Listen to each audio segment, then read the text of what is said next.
Salut à tous, c'est Faustine, bienvenue dans cette nouvelle émission consacrée aux jeux vidéo le plus attendu de cette fin d'année, Battlefield 3. Que vous soyez expert ou novice, cette émission s'adresse à vous. C'est le rendez-vous bimensuel à ne rater sous aucun prétexte pour connaître toutes les dernières news, les reportages et les coulisses de Battlefield 3. Mais c'est aussi votre émission puisque nous diffuserons vos vidéos, vos scores, vos tournois et le MVP de la semaine. Et on se lance sans plus tarder dans l'aventure avec un retour sur la saga Battlefield.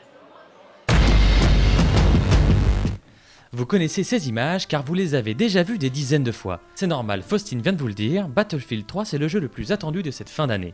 Pour comprendre l'ampleur du phénomène, rien de tel qu'un voyage dans le temps. Et tout commence en 2002. À l'époque, le jeu de tir en vue subjective, le fameux FPS, c'était des environnements fermés et une impression de couloir. Mais EA et DICE ont changé les codes en sortant Battlefield 1942, dont l'action se situe au cœur de la Seconde Guerre mondiale. Le principe est simple, pas d'histoire, un jeu totalement multijoueur, des maps immenses, des véhicules, du fun et beaucoup de tactique. Le titre a fait immédiatement un carton. 2 ans plus tard, nos soldats reviennent à la charge pendant la guerre du Vietnam, c'est Battlefield Vietnam. Ce dernier offre des environnements plus riches en végétation, beaucoup plus propices aux embuscades et surtout une ambiance plus cinématographique et une bande-son exceptionnelle. En 2005, virage radical avec Battlefield 2. Fini les guerres du passé et bonjour le conflit moderne. On y retrouve un tout nouveau moteur graphique, de nouveaux rôles comme le commandant qui a une vision d'ensemble du combat, et bien sûr une toute nouvelle panoplie d'armes, de véhicules, de classes plus développées et un jeu en équipe renforcé avec l'arrivée des escouades. 2,5 millions d'exemplaires vendus plus tard, EA et DICE continuent leur lancée temporelle en propulsant le joueur en 2142. Allez hop, tout au bout de la frise. Ici, place est faite aux technologies de pointe. Au programme, combat dans d'énormes bipodes, gadgets high-tech et le nouveau mode de jeu Titan. Battlefield fera même 2 apparitions consécutives sur console, avec Battlefield 2 Modern Combat, mais surtout Battlefield Bad Company qui se démarque par une campagne solo teintée d'humour et de décors destructibles. 2 ans plus tard, la Bad Company déboule sur PC avec Battlefield Bad Company 2, qui sera suivi de peu par son extension Vietnam, un clin d'œil aux fans historiques.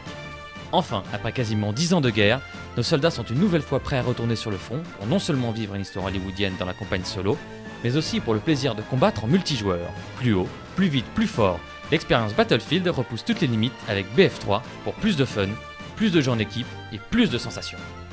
Et après ce rappel des faits historiques, nous retrouvons maintenant Faustine qui est en compagnie de Carl Magnus Troenson, le vice-PDG de DICE, pour une interview exceptionnelle. Hello Carl, thank you very much to be here with us for the first Battlefield TV. Thank you, it's really nice to be here. Why Battlefield is so important for DICE? So it's a very important title for us from that sense, that we're really trying to strive to make something bigger and better and of higher quality and with more innovation in it. But it's also important because it's the sequel to Battlefield 2 that came out in 2005, which was one of the biggest titles in the Battlefield series that definitely helped us launch the franchise into what it is today. Can you give us tell us about the role of the community in the beta?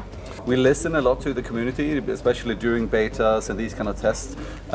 We are out there on the forums. We can't answer all the questions because there's a lot of people asking questions, but we are definitely listening. And the role that the community actually have is that they can help us out with a lot of feedback regarding what's good and what's not so good in the game. They can ask for their specific feature requests, etc. And we can put that into the game. And there are quite a few examples in Battlefield 3 already today that comes directly from the community. For instance, that we have brought back the jets. I mean, that was one of the most obvious questions from the community, that they want to see the jets. If we get feedback now in the beta, we can definitely do good things with it as well. What is your favorite feature on the game? Well, Battlefield 3 is a pretty big game. There's a lot of stuff in there. But I have to say that flying around in the attack helicopters with one main pilot who has the missiles, and then you have one gunner in the secondary position, and just tearing up the huge battlefields out there, that's very cool. I really like that. And then of course duking it out with the other jets that also are taken on the same maps. Comme je vous le disais tout à l'heure, Battlefield TV, c'est avant tout votre émission. C'est pourquoi vous retrouverez le journal de la communauté. Greg Dier-France, Community Manager, est-ce que tu peux nous en dire un petit peu plus? Oui, le journal de la communauté, ça sera l'occasion pour nous de vous montrer un petit peu ce qui se passe au niveau des compétitions, ce qui se passe au niveau des machinima. On montrera les meilleurs joueurs, on ira aussi à votre rencontre, on ira interviewer certains d'entre vous. Bref, on va vraiment mettre en avant tout ce qui se fait de cool dans la communauté. Vraiment, ça sera vraiment super riche. Et puis maintenant, je pense que je te propose peut-être qu'on termine sur les dernières news sur BF3. Allez, c'est parti. Allez, c'est parti pour les news. La bêta de BF3 vient de s'achever avec un bilan très positif. En effet, vous avez été plus de 12 millions à y avoir joué à travers le monde. Et grâce à votre participation et vos nombreux feedbacks, le studio a pu tester le jeu en conditions réelles et identifier les questions techniques ou d'équilibrage que vous leur avez soumises. Nous vous remercions donc de votre participation qui contribuera à proposer une expérience multijoueur de grande qualité dans la version finale. Et pour partir sur le champ de bataille bien armé, vous pourrez profiter du pack Physical Warfare. Il s'agit d'un kit d'armes contenant une mitrailleuse lourde, un kit anti-flash pour sniper et un fusil à pompe survitaminé. Pour profiter du pack avant les autres, précommandez le jeu sur Origin ou chez Micromania. Sinon, rassurez-vous, DICE débloquera le contenu du pack pour tout le monde quelques temps après la sortie du jeu. Pas de jaloux.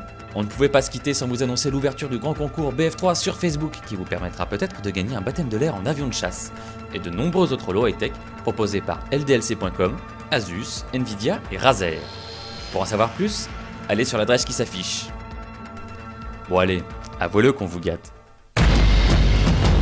Et voilà, le premier volet de la Battlefield TV est terminé. On espère que vous aurez apprécié cette émission. N'hésitez pas à nous envoyer vos commentaires, vos suggestions et surtout vos vidéos. Pour cela, deux solutions, battlefieldtv@ea.com ou alors vous nous rejoignez sur la page Facebook. À bientôt!